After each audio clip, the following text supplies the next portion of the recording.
Hello students, आपका स्वागत है स्टडी होम सेंटर पर। तो आज के इस वीडियो में देखेंगे हम लोग कक्षा 10वीं के विषय विज्ञान। कक्षा 10वीं के विषय हम लोग विज्ञान जो देखेंगे, विषय विज्ञान का हम लोग देखेंगे जो पिछले साल में जो आया है क्वेश्चन आंसर एग्जाम में, 10वीं बोर्ड का एग्जाम में, जो मैट्रिक में जो इससे पिछले साल वाला जो एग्जाम में आया हुआ क्वेश्चन है, उसी क्वेश्चन को हम लोग डिस्कस करेंगे इस वीडियो में। जो क्वेश्चन आया है पिछले साल में उसका हम लोग सारा क्वेश्चन आंसर बताएंगे इस वीडियो में। यदि मेरे चैनल पे पहली बार आए हैं तो चैनल को सब्सक्राइब कर लीजिएगा और अपने दोस्तों को अधिक से अधिक शेयर कीजिएगा, क्योंकि दूसरे को भी लाभ मिल सके इस चैनल से। तो इस वीडियो में हम लोग वही देखेंगे जो क्लास 10 का पिछले साल में हुआ है, 2023 में जो हुआ है बोर्ड परीक्षा, उसी क्वेश्चन को हम लोग देखेंगे इस वीडियो में। इस वीडियो को देखने के बाद आपको एग्जाम में एक क्वेश्चन नहीं छूटेगा एग्जाम में, क्योंकि देखो एग्जाम में हर बच्चा टॉपर कैसे करता है, जो पिछले साल का होता है वो कम से कम 5 साल पीछे तक देखता है क्वेश्चन आंसर, तो वो टॉपर करता है ज़्यादा बच्चा। देखो एक साल में जो पढ़ता है नोट्स उसको नहीं हो सकता है, लेकिन पिछले साल का जो क्वेश्चन आंसर आया है उसको पढ़ के जाइएगा तो आपको एक भी क्वेश्चन एग्जाम में नहीं छूटेगा। तो उसी का हम लोग देखेंगे 2023 का मॉडल पेपर जो 2023 में पूछा गया क्वेश्चन है 2022-23 में, उसी का हम लोग देखेंगे इस वीडियो में। चलो क्वेश्चन के शुरू करते हैं, क्वेश्चन चलते हैं। पहला क्वेश्चन क्या बोल रहा है जो पिछले साल में आया था। पहला क्वेश्चन क्या बोला कि किस दर्पण में वास्तविक फोकस होता है। देखो किस दर्पण में जो होता है वास्तविक फोकस होता है, तो याद रखिएगा वैसा कौन सा दर्पण जो वास्तविक फोकस होता है, तो याद रखिएगा अवतल दर्पण। कौन सा दर्पण? अवतल दर्पण में क्या होता है? वास्तविक फोकस होता है। देखो इस वीडियो को देखने के बाद एक भी क्वेश्चन नहीं छूटेगा एग्जाम में। देखो इसलिए बोलते हैं पिछले साल का कम से कम 5 प्रीवियस क्वेश्चन का ऑब्जेक्टिव क्वेश्चन या सब्जेक्टिव क्वेश्चन देख लेना चाहिए, क्योंकि एग्जाम में फिर एकदम आपको फेल होने से एकदम फेल नहीं होगा, एकदम पास होने से आपको कोई नहीं रोक सकता, एकदम पास ही पास हो जाइएगा। अब नेक्स्ट क्वेश्चन क्या बोल रहा है? फर्स्ट डिवीजन से पास होइएगा। नेक्स्ट क्वेश्चन क्या बोल रहा है सेकंड नंबर में कि मोटर वाहन के सामने कौन सा दर्पण लगा होता है। देखो मोटर वाहन जो होता है उसके आगे में कौन सा दर्पण लगा, जहाँ पर लाइट हेडलाइट रहता है ना उसके आगे में कौन सा दर्पण लगा रहता है, याद रखिएगा। और सेकंड दर्पण लगा रहता है अवतल दर्पण। कौन सा दर्पण लगा रहता है? अवतल दर्पण। जो आगे में रहता है ना मिरर, उसमें कौन सा दर्पण लगा रहता है, तो याद रखिएगा अवतल दर्पण लगा रहता है। नेक्स्ट क्वेश्चन के चलते हैं। नेक्स्ट क्वेश्चन क्या बोल रहा है? जितना क्वेश्चन सब आया हुआ है इसको सब क्वेश्चन आया था पहली बार में, है ना, जितना क्वेश्चन आपको देख लीजिएगा, एक बार मिला लीजिएगा। देखो यही सब क्वेश्चन आया था सेम टू सेम। तीसरा क्वेश्चन क्या बोल रहा है कि यदि एक लेंस की क्षमता कितना दिया है? 2 डायप्टर है, इसकी फोकस दूरी क्या है? देखो इसकी फोकस दूरी बताना। देखो ये क्वेश्चन थोड़ा टाइपिंग करने में मिस्टेक है, यहाँ पर -2D होगा। कितना होगा? -2D दिया हुआ है। यदि एक लेंस की डायप्टर कितना दिया है? -2D डायप्टर दिया है, तो इसकी फोकस दूरी क्या होगा बताना। इसकी फोकस दूरी क्या होगा? देखो यहाँ पर P का वैल्यू दिया हुआ है, जिसको हम लोग बोलते हैं लेंस की क्षमता। P का वैल्यू कितना दिया है? -2D। हमको निकालना है क्या? फोकस दूरी। तो एक संबंध होता है 1/P होता है, फॉर्मूला क्या होता है? F बराबर 1/P। तो यहाँ पर P का वैल्यू बैठा दो, कितना हो जाएगा? -0.0 क्या दिया है? 2 दिया हुआ है। क्या दिया हुआ है? 2 दिया हुआ है। तो इसको भागा देना, कितना आएगा? भागा देने पर आएगा 0.5 आएगा। क्या होगा? 0.5 आएगा।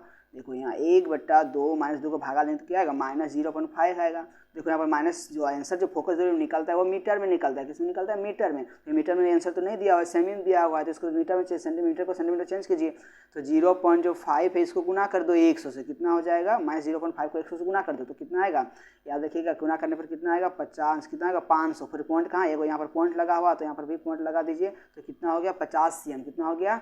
50 सेंटीमीटर। तो माइनस लगा तो -50 सेंटीमीटर इसका राइट आंसर हो जाएगा। फोकस दूरी कितना होगा? -50 सेंटीमीटर। तो ऑप्शन नंबर कहाँ देखो -50, option number C right answer का। Option number C is the correct answer हो जाएगा। नेक्स्ट क्वेश्चन क्या बोल रहा है? 4 नंबर क्वेश्चन कि निम्न में से किस माध्यम का अपवर्तांक अधिकतम है। देखो किस का अपवर्तांक जो होता है सबसे अधिक, देखो सबसे अधिक किस में होता है? ठोस में होता है। जो सबसे कठोर होगा उसी का अपवर्तांक बहुत ज़्यादा होगा। अपवर्तांक किसका? ऑप्शन नंबर डी यानी हीरा का सबसे ज़्यादा होगा। हीरा सबसे कठोर होता है। हीरा देखो यहाँ पर दो गो हीरा याद है। ऑप्शन नंबर देखो यहाँ पर ऑप्शन 2 हीरा होगा, ऑप्शन सी या डी दोनों में। ऑप्शन सी में थोड़ा दूसरा होगा, लेकिन यहाँ पर सी और डी यहाँ दोनों में हीरा दिया हुआ है, तो दोनों यहाँ पर सही हो जाएगा आंसर। किसी को एक को मारिए सो हो जाएगा सही, किसी को एक को मारिए सी या डी सही आंसर हो जाएगा। नेक्स्ट क्वेश्चन क्या हो रहा है 5 नंबर में कि प्रिज्म क्या बोल रहा है? प्रिज्म द्वारा प्रकाश की कौन सी परिघटना घटती है। देखो प्रिज्म के द्वारा यानी प्रिज्म होता है जो प्रिज्म के द्वारा कौन सी घटना घटती है बताना। तो याद रखना वर्ण विक्षेपण घटता है। कौन घटता है? वर्ण विक्षेपण। जो प्रकाश का लाइट जो यहाँ पर आता है, सूर्य जो प्रकाश, कोई प्रिज्म है जिसको प्रकाश से जब लाइट आता है तो प्रिज्म के द्वारा क्या होता है? वर्ण विक्षेपण होता है, जो 7 रंगों में विभक्त हो जाता है। जो 7 होता है ना, 7 रंग श्वेत प्रकाश, उससे 7 रंगों में विभक्त हो जाता है सूर्य प्रकाश का रोशनी। नेक्स्ट क्वेश्चन क्या बोल रहा है 6 नंबर में कि दृष्टि दोष जो होता है, दृष्टि दोष किस प्रकार, यहाँ पर जरा दृष्टि दोष होगा। क्वेश्चन यहाँ क्या होगा? जरा दृष्टि दोष। क्वेश्चन छूट गया टाइपिंग करने में कि जरा दूर दृष्टि दोष किस लेंस द्वारा दूर किया जाता है। याद रख लीजिएगा कौन लेंस द्वारा? द्विफोक्सी लेंस द्वारा। Foxy lens. क्वेश्चन क्या होगा यहाँ पर जरा छूट गया, जरा दृष्टि दोष किस प्रकार लेंस से दूर किया जाता है दोष को, याद रखिएगा द्विफोक्सी लेंस। क्या होगा, द्विफोक्सी लेंस के द्वारा सही किया जाता है। नेक्स्ट क्वेश्चन क्या बोल रहा है कि खतरे का निशान किस रंग का बना होता है। देखो खतरे का निशान जो होता है, कहीं भी आप देखिएगा जहाँ पर खतरा का बात होगा तो वहाँ पर लाल रंग लगा रहता है। कौन सा लाल रंग। जैसे कि आप रेलगाड़ी चापे होंगे, रेलगाड़ी में चढ़े होंगे तो वहाँ पर देखना कहीं भी सिग्नल रहता है लाल रंग में, क्या होता है, गाड़ी रुकता है ना, क्या होता है, गाड़ी स्टॉप हो जाता है। वो खतरे का संकेत है। लाल रंग क्या होता है, सब खतरे का संकेत है। अब देखो बहुत फेमस क्वेश्चन, सब जितना क्वेश्चन सब आया हुआ है क्वेश्चन में पिछले बार, इसको अच्छा से एकदम सही ढंग से कॉपी में उतार लीजिएगा और एकदम रिवीजन करके जाइएगा, और 2022 का भी पढ़ लीजिएगा, 2021 का भी पढ़ लीजिएगा। इस सब से इससे क्या होगा, इससे आपको एग्जाम में सहायता करेगा। ये सब क्वेश्चन बार बार आता है ना। देखो 8 नंबर क्वेश्चन क्या बोल रहा है कि विभवांतर का ऐसा ही मात्रक होता है। देखो विभवांतर का ऐसा ही मात्रक क्या होता है, याद रख लीजिएगा। विभवांतर का ऐसा मात्रक क्या होता है, वोल्ट होता है। क्या होता है, वोल्ट।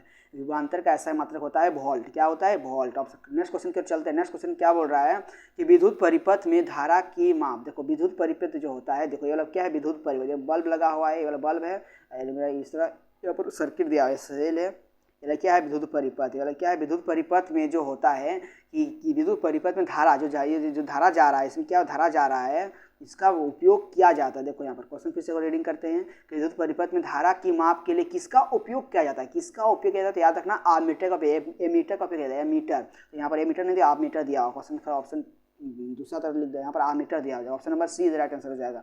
नेक्स्ट क्वेश्चन क्या बोल रहा है कि किसी बल्ब से 1 मीटर क्या होता है, 1 मिनट, किसी बल्ब से 1 मिनट में 120 कूलम का आवेश प्रवाहित होता है। तो प्रवाहित धारा का मान पर निकालना है। धारा देखो आप स्कूल में पढ़े होंगे या तो कॉलेज में कहीं भी पढ़े होंगे या ट्यूशन में, एक फार्मूला होता है। क्या होता है, एक होता है फार्मूला, आई को सूचित करते हैं धारा से। धारा बराबर क्या होता है, Q/T होता है। क्या होता है, Q/T। देखो धारा बराबर फार्मूला क्या होता है, Q/T, है ना। देखो Q/T किसे निकालते हैं, T माने समय, Q माने धारा, क्या होता है, आवेश, आवेश बटा समय होता है विद्युत धारा का सूत्र होता है। देखो यहाँ पर दिया हुआ है, Q का वैल्यू कितना दिया हुआ है, देखो 120 कूलम, आवेश का समय तो कूलम होता है कि, तो 120 कूलम दिया हुआ है, और समय भी दिया हुआ है T कितना, 1 मिनट। तो 1 मिनट को पहले सेकंड में चेंज करो, कितना होगा सेकंड में, 60 सेकंड हो जाएगा। 1 मिनट में कितना होगा, 60 सेकंड। तो इसका आप निकाल दो, आई बराबर क्या होता है, Q/T होता है। क्या होता है, Q/T। तो Q का वैल्यू कितना दिया हुआ है, 120 दिया हुआ, बट्टा में कितना लिखना है, 1 मिनट नहीं लिखना है, 60 सेकंड लिखना है। अब 60 दूना कितना हो गया, 20। बताओ धारा का समय मतलब क्या होता है, एम्पियर होता है। तो कितना आया, 2 एम्पियर हो जाएगा। 60 दूना 120 होगा तो 2 एम्पियर। धारा का समय क्या होता है, एम्पियर। याद रखिए कहाँ पर इसका एम्पियर खोजो, कहाँ पर है, 2 ampere. Option number C is the right answer हो जाएगा। अब नेक्स्ट क्वेश्चन पे चलते हैं। नेक्स्ट क्वेश्चन क्या बोला कि 1 यूनिट विद्युत ऊर्जा का मान होता है। देखो यहाँ पर 1 यूनिट बोलो, 1 यूनिट बोलो, या तो क्वेश्चन बार बार पूछ देता है एग्जाम में, 1 यूनिट या तो फिर क्या बोलते हैं 1 किलोवाट आवर। जो बोलो 1 यूनिट या तो फिर या 1 किलोवाट आवर बराबर कितना जूल होता है। तो याद रख लीजिएगा कितना जूल है, 3 पॉइंट कितना होता है, 3.6 × 10⁻⁶ जूल होता है। इसको एकदम पूरा दिमाग में बिठा लेना है कि 1 किलोवाट, 1 किलोवाट, इस बार किलोवाट नहीं दिया, इस बार यूनिट दे दिया है। तो 1 यूनिट बोलो चाहे 1 किलोवाट बोलो, कितना जूल होता है उसमें, तो 3.6 × 10⁻⁶ जूल होता है। ऑप्शन नंबर खोजो कहाँ पर, ये वाला ऑप्शन, ऑप्शन नंबर डी जो दिख रहा है, ऑप्शन नंबर डी सही हो जाएगा। 3.6 × 10⁻⁶ जूल दिया हुआ, option number D right answer हो जाएगा। नेक्स्ट क्वेश्चन क्या बोल रहा है 12 नंबर में कि विद्युत, देखो क्या बोल रहा है 12 नंबर में कि विद्युत धारा प्राप्त करने की युक्ति को कहते हैं, विद्युत धारा जो होता है प्राप्त करने की युक्ति को हम लोग क्या बोलते हैं, जनित्र। क्या बोलते हैं, जनित्र। राइट आंसर हो जाएगा ए नंबर। नेक्स्ट क्वेश्चन क्या बोला है कि लघु पतन के समय परिपथ में विद्युत धारा का मान हो जाता है, क्या हो जाता है, बहुत अधिक हो जाता है। क्या होता है, लघु पतन के समय क्या होता है, विद्युत लघु पतन जो होता है उस समय, तो उस समय क्या होता है, परिपथ में विद्युत धारा का मान कितना, बहुत अधिक हो जाता है। Option number A is the right answer. Option number A is the correct answer हो जाएगा। देखो लिटमस पेपर किससे लाल हो जाता है, याद रखना लिटमस पेपर को लाल कौन करता है। देखो यहाँ पर 1 मिनट, थोड़ा एक मिनट, लाल हो जाता है। यहाँ पर थोड़ा नीला छूट गया, यहाँ पर नीला लिखना है। क्या लिखना है, सबसे फर्स्ट में लिखना है नीला। हमको याद आ रहा है क्वेश्चन में टाइपिंग किए थे तो यहाँ पर नीला था। क्या था, नीला लिटमस पेपर किससे लाल होता है, किससे लाल होता है, याद रखना। जब हम लोग देखो एगो नीला लिटमस पेपर है, इसको डाल दीजिएगा आम्ल, तो क्या हुआ, नीला को कौन लाल करता है, आम्ल करता है। कौन करता है, आम्ल। कौन करता है, आम्ल। जो नीला लिटमस पेपर होता है, जो उसमें आम्ल डालने पर नीला को लाल कौन करता है, आम्ल। याद रख लीजिएगा। अब नेक्स्ट क्वेश्चन क्या हो, option number A is the correct answer हो जाएगा। किसी भी क्वेश्चन में घुमा के पूछ सकता है कि लाल को नीला कौन करता है। क्या क्वेश्चन पूछेगा कि लाल को नीला कौन करता है, लाल को नीला कौन करता है? तो क्षारक करता है। जिसमें लाल लिखना है उसमें क्षारक डाल दो तो नीला कर देगा। कौन कर देगा? क्षारक। क्षारक का गुण होता है। तो जो 14 नंबर का आंसर हो जाएगा ऑप्शन नंबर ए हो जाएगा। यानी नीला जैसे पेपर को लाल कौन करता है? तो याद रखिएगा अम्ल करता है। अब नेक्स्ट क्वेश्चन चलते हैं। नेक्स्ट क्वेश्चन 15 में क्या बोला है? निम्न में कौन क्षारक है? बताना कौन क्षार है। देखो क्षार किसको बोलते हैं? इधर देखो CH3 अम्ल है, HNO3 भी एक अम्ल है और NaC क्या एक लवण है। तो देखो ऑप्शन नंबर डी जो दिख रहा है ये क्या है? क्षारक है। ऑप्शन नंबर डी क्या है? क्षारक है। Option number D right answer होगा। NaOH जिसको बोलते हैं सोडियम हाइड्रोक्साइड बोलते हैं। इसका राइट आंसर होगा ऑप्शन नंबर डी।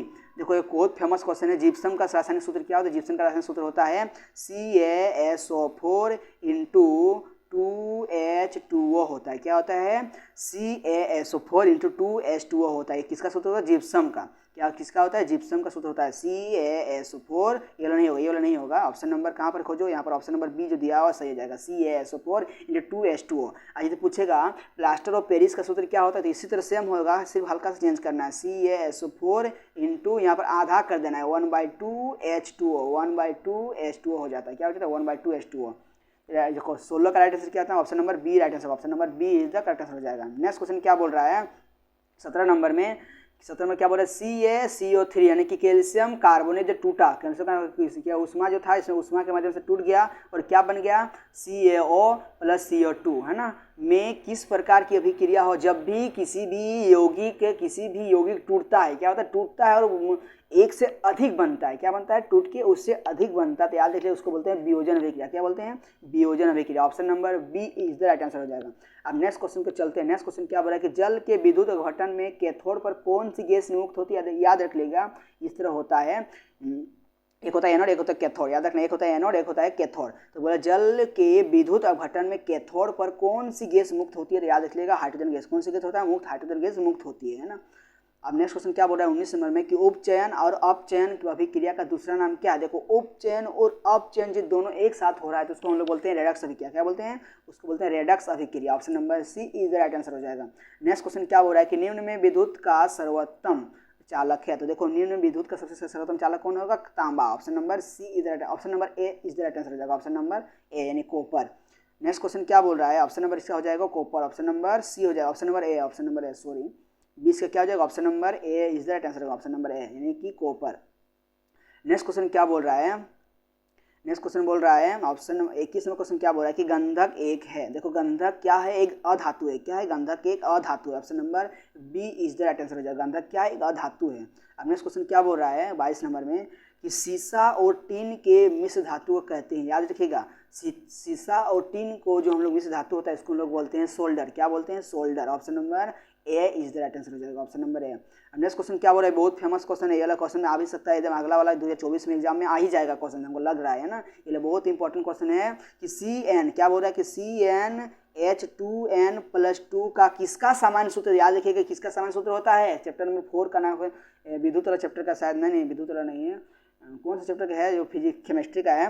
तो CnH2n+2 किसका सामान्य सूत्र है? तो याद रखिएगा ये एल्केन का होता है। किसका होता है? एल्केन का सामान्य सूत्र होता है। बहुत फेमस क्वेश्चन है। यदि पूछेगा क्वेश्चन घुमा पूछ सकता है कि CnH2n किसका सूत्र? तो याद रखिएगा इसका सूत्र होता है एल्किन का। किसको बोलते हैं? एल्किन का। और एक सूत्र होता है CnH2n-2 ये होता है ये किसका होता है? याद रखिए एल्काइन का होता है। किसका होता है? एल्काइन का सूत्र होता है CnH2n-2।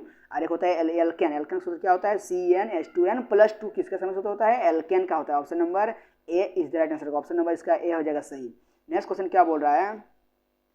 नेक्स्ट क्वेश्चन क्या बोल रहा है कि एल्डिहाइड का प्रक्रियात्मक समूह है। तो याद रखिए एल्डिहाइड जो होता है इस तरह होता है। देखो एल्डिहाइड का प्रक्रियात्मक समूह किस तरह होता है? देखो बीच में सी होता है, इस साइड में ओ होता है और ऊपर में एच लिखो, चाहे इस साइड में लिखो जहाँ पर भी लिखो कोई दिक्कत नहीं है। यहाँ पर सी है, यहाँ पर लिख सकता है एच, यहाँ पर लिख सकता है ओ। इसका होता है ये वाला होता है इसका एल्डिहाइड का प्रक्रियात्मक समूह। लिख सकते हैं किस तरह से?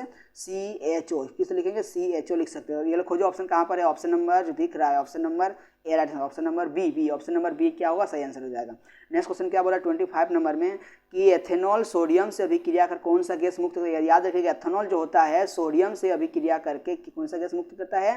तो याद रखिए हाइड्रोजन गैस। कौन सा मुक्त करता है? Hydrogen gas. हाइड्रोजन गैस कहाँ पर है? देखो option number A is the right answer. Option number ए जो दिख रहा है ना, ऑप्शन में हल्का मिस्टेक किया, टाइपिंग में हल्का मिस्टेक किए हैं। देखो यहाँ पर ए में होगा H2। क्या होगा? H2। यहाँ पर HA लिखा गया है, इसको ए को काटिएगा 2 कर देना है।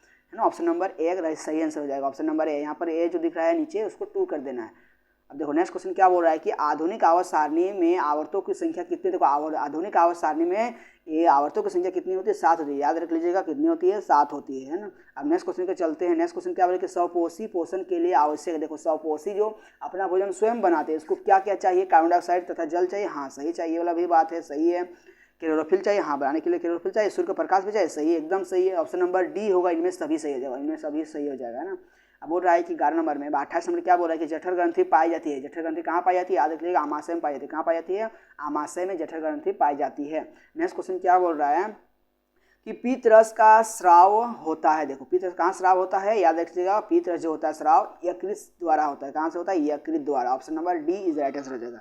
नेक्स्ट क्वेश्चन क्या बोल रहा है कि छोटी अंतःस्रावी ग्रंथि कौन है। देखो छोटी अंतःग्रंथि स्रावी कौन है, तो इसको याद रख लीजिएगा, ऑप्शन नंबर बी सही होगा। ऑप्शन नंबर सी पिट्यूटरी होता है ना, पिट्यूटरी होता है। Option number B is right answer हो जाएगा। नेक्स्ट क्वेश्चन क्या बोल रहा है कि घोंघा रोग पनपता है, पनपता है। देखो कहाँ से घोंघा रोग उत्पन्न होता है, याद रखिएगा आयोडीन की कमी से होता है। किसकी कमी से, आयोडीन की कमी से। Option number D is right answer. Option number क्या हो जाएगा, ऑप्शन नंबर डी इसका राइट आंसर हो जाएगा, ऑप्शन नंबर डी।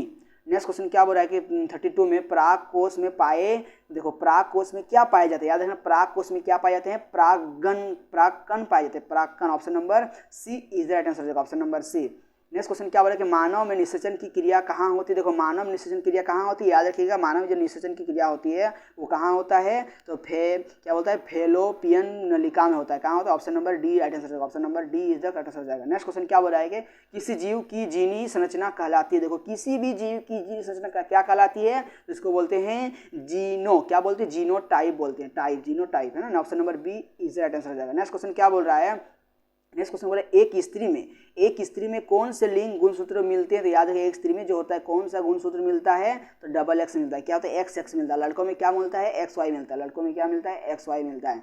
लड़की में क्या मिलता है, एक्स एक्स। और महिला में पुरुष में क्या बोलता है, एक्स वाई मिलता है ना। राइट आंसर क्या ऑप्शन नंबर जो हो जाएगा, right answer option number A is the correct answer हो जाएगा। नेक्स्ट क्वेश्चन क्या बोला है 36 क्वेश्चन में कि जैव आवर्धन, क्या बोला कि जैव आवर्धन करने वाला रसायन है। देखो जैव आवर्धन करने वाला रसायन कौन से है, डीटीटी, क्या बोलेंगे, डीडीटी, डीडीटी राइट आंसर हो जाएगा, option number D. Option number D is the correct answer, option number D.